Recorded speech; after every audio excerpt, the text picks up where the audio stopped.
I have a photograph in my desk drawer. A little girl, 12 years old, standing in front of a school, braided hair, white dress, big smile. I have looked at that photograph maybe 1,000 times in 46 years.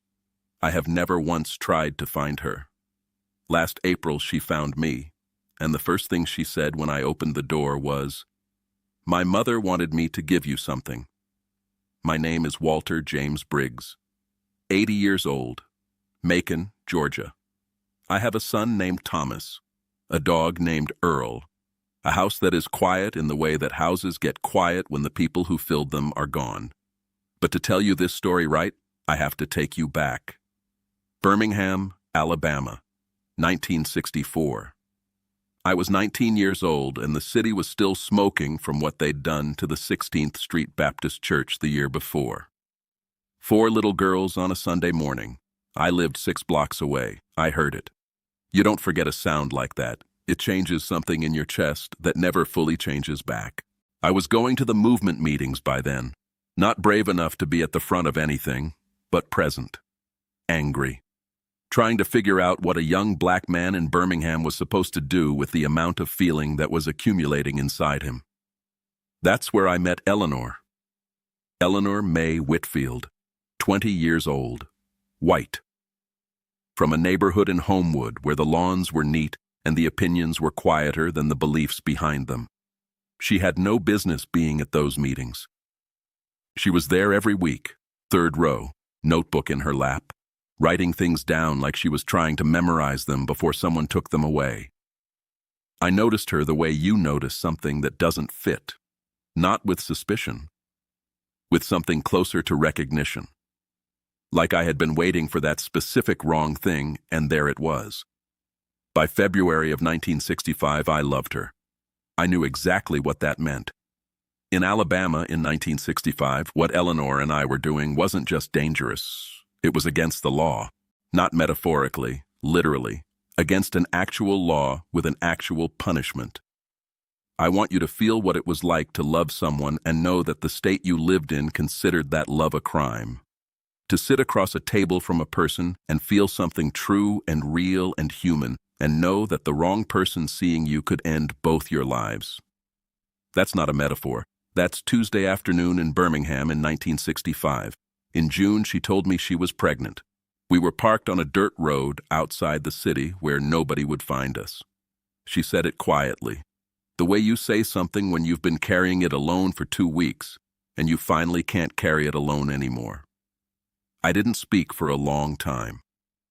Outside the window, the Alabama summer was green and heavy and completely indifferent. I reached over and held her hand. And then I spent 3 weeks deciding what to do with the rest of our lives. I went through every version: stay, fight, build something right in the middle of Birmingham, Alabama, and let the world do what it was going to do. I knew what it was going to do. I had seen it, not to me, but to men I knew. Men who had pushed against Birmingham and found out exactly where Birmingham's edge was. With Eleanor, it wouldn't be the edge, it would be the center. A black man and a white woman and a child between them in 1965 Alabama. I ran the calculation, and the calculation kept coming back the same way. Loving her meant not being with her. Protecting her meant removing myself from the equation. I told myself it was sacrifice. I told myself it was the brave choice. I have spent 60 years not being entirely sure about that. I met her at the diner on a Tuesday in October of 1965. I had rehearsed what I was going to say. I sat down across from her, and I looked at her, and every version I had rehearsed fell apart. What I said was, "Eleanor, I can't do this. You need to find someone who can give you what I can't." She looked at me for a long time. Then she said, "Is this what you want?" I said, "It's what's right." She said, "That's not what I asked you." I didn't answer. She looked at me one more time. Then she reached across the table and she touched my hand, just for a second, just her fingers on my knuckles. And she stood up. She left $1 on the table for the coffee, and she walked out. I sat there and I watched her go through that window. and then I sat there for another hour after she disappeared from view, just in case she came back. She didn't come back. I joined the army 3 weeks later. I left Birmingham. And I took the memory of her fingers on my knuckles, and I put it somewhere very deep, and I tried not to go there. I thought about her. Every September, her birthday month, I felt it. Like something pressing against a door I had sealed.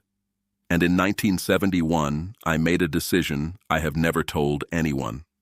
I found her address through my cousin Raymond, who knew people who knew people. I wrote her a letter, not asking to come back, not asking for anything, just asking if she was all right, if the child was all right. I mailed it, and I told myself if she didn't write back, I would understand. She wrote back. 1 page, careful handwriting. She said she was teaching school in Birmingham. She said the child, a girl, was healthy. She said she had named her Clara. She said, "I don't blame you, Walter. I want you to know that." I read that letter so many times the paper went soft at the folds. I wrote again in 1978. She wrote back again, and this time she sent a photograph. Clara Jean Whitfield, 12 years old, standing in front of her school, braided hair, white dress, big smile. I held that photograph in my hands in my kitchen in Macon, Georgia, and I looked at my daughter's face for the first time.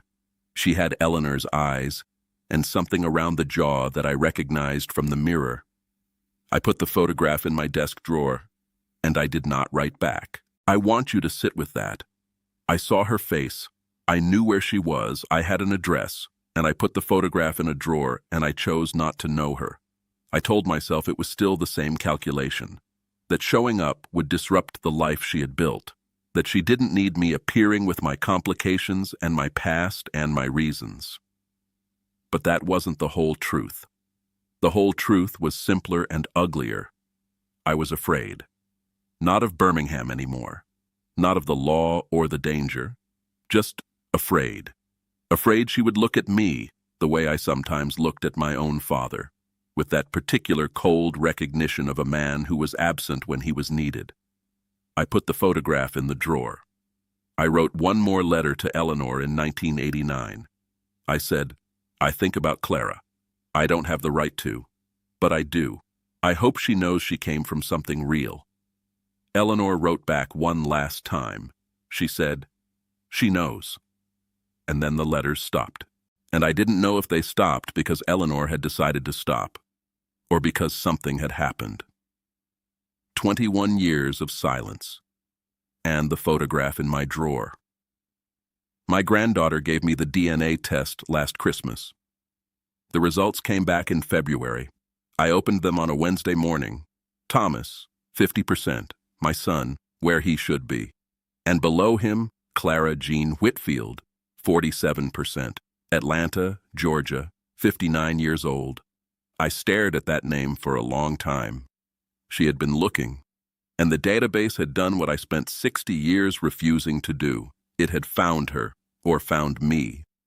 I went to my desk. I opened the drawer. The photograph was still there, 12 years old, braided hair, white dress, big smile. I held it for a while. Then I went back to the laptop. Clara had sent a message. It said, "My name is Clara. My mother was Eleanor Whitfield. She passed in 2010. Before she died, she told me your name. I have been searching for 3 years. If you are the right Walter, I need to tell you something my mother asked me to tell you in person." I read that last sentence 4 times. Something my mother asked me to tell you in person. Eleanor had left her a message for me. Eleanor had known I would eventually be found, and she had prepared something for that moment. I wrote back the same day. I said, "I am the right Walter. I would like to meet." We spoke on the phone first. Her voice was careful, measured. A lawyer's voice. She told me she'd been a civil rights attorney for 30 years, which landed in me with a weight I'll describe in a moment. She told me about her life, her work, her 2 sons. Eleanor's years teaching school, then marrying a good man named Gerald in 1981, the years of a life well built. And then she said, I need to ask you something before I come. I said, all right. She said, did my mother send you a photograph in 1978? The kitchen went very quiet. I said, yes. She said, she told me she did. Before she died? I said, Clara. She said, I'm not calling to accuse you of anything. I'm calling to understand. She told me she sent it. She told me you didn't write back. She told me she understood why. I'm trying to understand too. I said, I put it in a drawer. She said, I know. I said, I was afraid. She said, I know that too. Her voice didn't break, didn't harden. She just said, I know. And somehow that was worse than any version of anger. She came to Macon on a Saturday in April. She knocked at 10 o'clock. I opened the door. She had Eleanor's eyes, gray-green and direct. The jaw I recognized from the mirror. 59 years old, standing on my porch. She said, hello, Walter.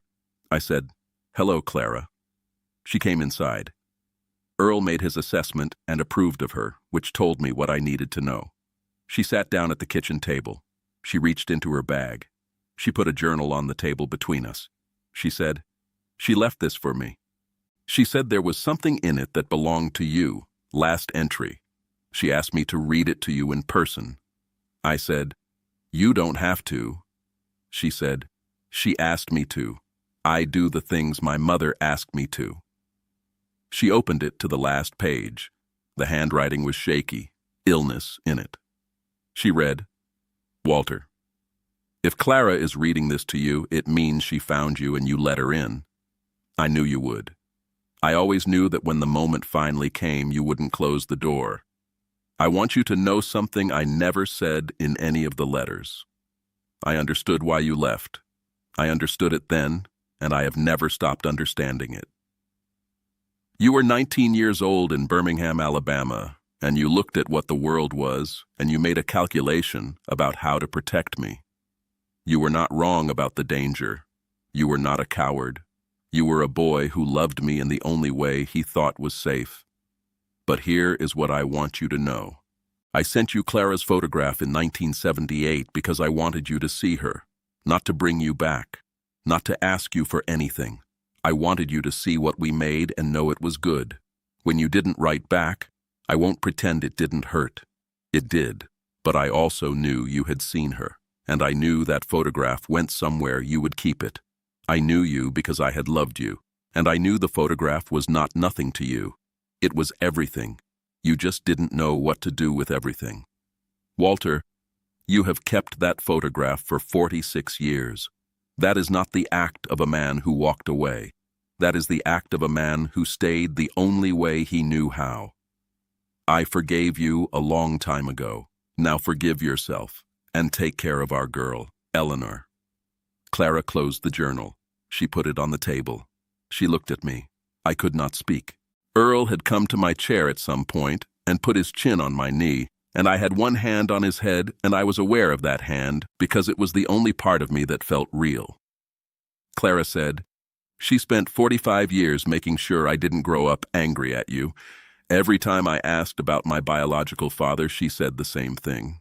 He was a good man in a hard time. She protected you from my anger before I even had the chance to be angry. I spent a long time being angry at her for that. She paused. And then I read the journal.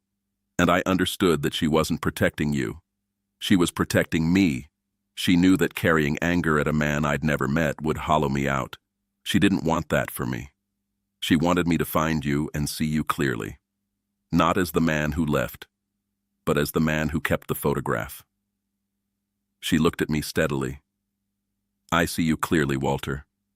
I'm not here to punish you. I'm here because my mother spent her whole life making sure this moment was possible, and I am not going to waste it. We sat in that kitchen for 5 hours. I got the photograph from the desk drawer. I put it on the table between us. She looked at it for a long time. Then she said, I remember that dress. I said, it's a good photograph. She said, my mother took it, first day of 6th grade. We sat with that. A woman looking at a photograph of herself at 12 years old that her father had kept in a drawer for 46 years. Her mother had taken it. Her mother had sent it knowing exactly what it would mean to him, knowing exactly where it would end up. Eleanor, planning 46 years ahead, leaving breadcrumbs across decades so that someday, somehow, a DNA database and a granddaughter's Christmas gift would do what fear had prevented. I said, "Your mother was the smartest person I ever knew." Clara said, "She really was." I have seen Clara 4 times since April. I have met her sons, Marcus and Daniel. They have Eleanor's eyes, both of them. That gray-green directness. They call me Walter for now, which is right. We are building towards something, but we are building it honestly, at the pace it takes. Thomas met Clara in June. He sat across from her at dinner, and he was quiet for most of it. Thomas processes things slowly, which is a quality I recognize, and then at some point he said, "How long did you know about us?" Clara said, 3 years of searching, a lifetime of knowing the name. Thomas nodded. He looked at me. He said, "You kept the photograph." I said, "Yes." He said, "She knew you would." I said, "She knew me better than I knew myself." Thomas was quiet for a moment. Then he said, "Most people who loved you did, Dad." The photograph is no longer in the drawer. It's on my desk now, next to a photo of Thomas at his wedding, next to Earl's first day home, which my granddaughter insisted on documenting. 12 years old, braided hair, white dress, big smile, Clara Jean Whitfield, my daughter. I look at it every morning, not with guilt anymore, with something that took me 80 years to learn how to feel. Gratitude, that Eleanor took that photograph, that she sent it, that she knew exactly where it would end up, and that she spent her whole life making sure her daughter arrived at my door without a weapon. Eleanor sent me our daughter's face, knowing I would keep it, and knowing I would be afraid, and knowing that one day the fear would finally cost more than the love. She was right. She was always right. I just needed 60 years and a DNA test to catch up to what she knew on a Tuesday afternoon in October when she folded her napkin and walked out and left $1 on the table for the coffee.